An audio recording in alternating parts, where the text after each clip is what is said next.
Let's talk about the fiscal competitiveness of many Nigerian state governments, which are under serious strain, and no thanks to factors that include the structure of the federation, the sluggish national economy, among others. Let me chat to this with a policy analyst and CEO at Cowry Asset Management, Chuckwu. He joins me live. Johnson, good evening and thanks for coming through on the show tonight. Let's start this conversation. What are the major hindrances to fiscal competitiveness at the state government levels in Nigeria?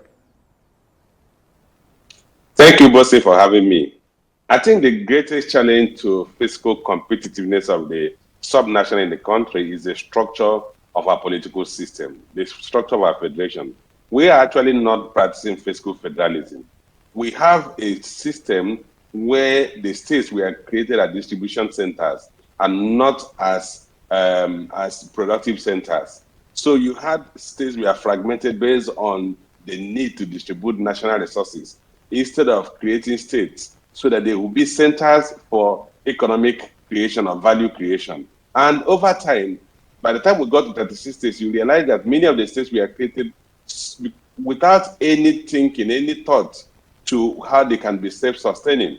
So the structure where the state commissioners of finance go to Abuja every month, cap in hand, and waiting for allocation have actually incentivized the states or discourage them from being focusing on productive activities, becoming self-funded or self-sufficient, allowing a kind of hindering what we call fiscal federalism or fiscal autonomy.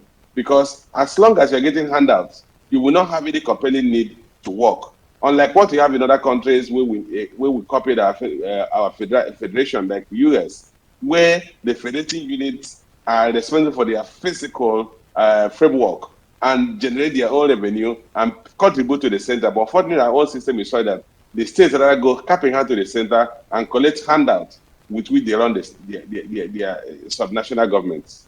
Technically speaking, are you saying there is a problem with the current federalism, federal structure of governance that we have currently in place? Yes, absolutely. I mean, many people have actually complained about that. The argument we have been pushing forward that let's have real federating units that and enjoy real fiscal federalism, where each of the subnational will be fiscally autonomous.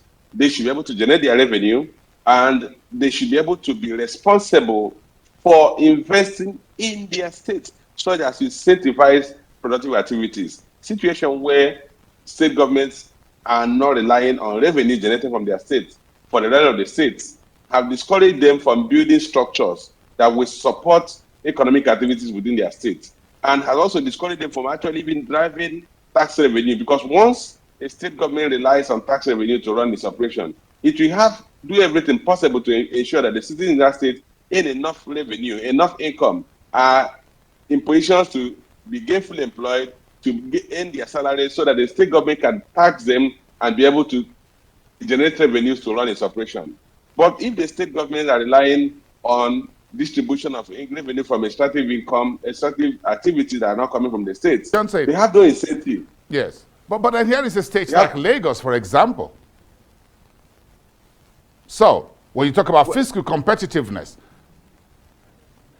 Well, as we know, Lagos became fiscally competitive by accident. I mean, the leaders of Lagos state government had actually said time and time again that they had to look inwards to build an economy that was a bit autonomous away from the federal government as a result of the seizure of local government allocation by the presidential Obasanjo's government. And as a result of that seizure, the state government had to do everything to become fiscally autonomous, and they had to grow their tax revenue. They had to focus on taxing, having an effective tax system that could tax the citizens in the state. And once you start building a structure that you rely on the tax revenue, then what follows is that you also have to build supporting infrastructure to make sure employment is created within your state or your locality. And that's what the state government had migrated to or grew into as a result of that seizure of their local government allocation. Unfortunately, many other states have not had that misfortune. Like they say that model of innovation. Basically, if you are under difficulties, you tend to innovate. So Lagos State has done that. Many states are waiting to be in the same situation to do that. And some of us are arguing that, look, we need to kind of redefine our fiscal structure so that state government will have to rely on revenue generated from the state. Once we do that, you will see state governors become more responsible in terms of infrastructure build. Elsewhere in the world, a state government will build a road to a factory so that the factory can come and situate in that location and then create employment so that the state government can earn revenue from taxing those employees. But here, if you want to site an industry in a state, the state government will actually will set up toll gates for you so that you can come and settle them before you even site an industry. Elsewhere, they will beg you to come and site your industry so that they can generate employment in their locality. On the final note, just about a minute or less, talk about Imo State Economic Conference about fiscal competitiveness. What is this state looking to achieve?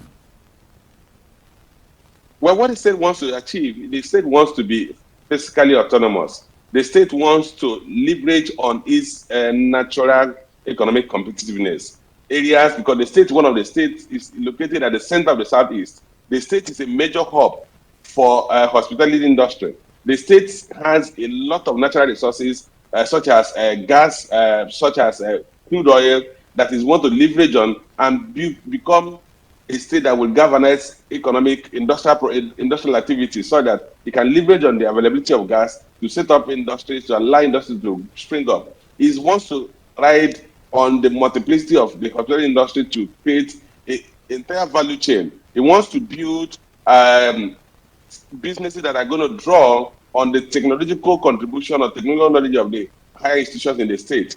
Basically, the Imo State is focusing on how do we leverage on our economic competitiveness to create an economy that will be one of the best in the country. All right, well, thank you so much for your time tonight. Johnson Chuckwu, Policy Analyst and CEO at Cowry Asset Management.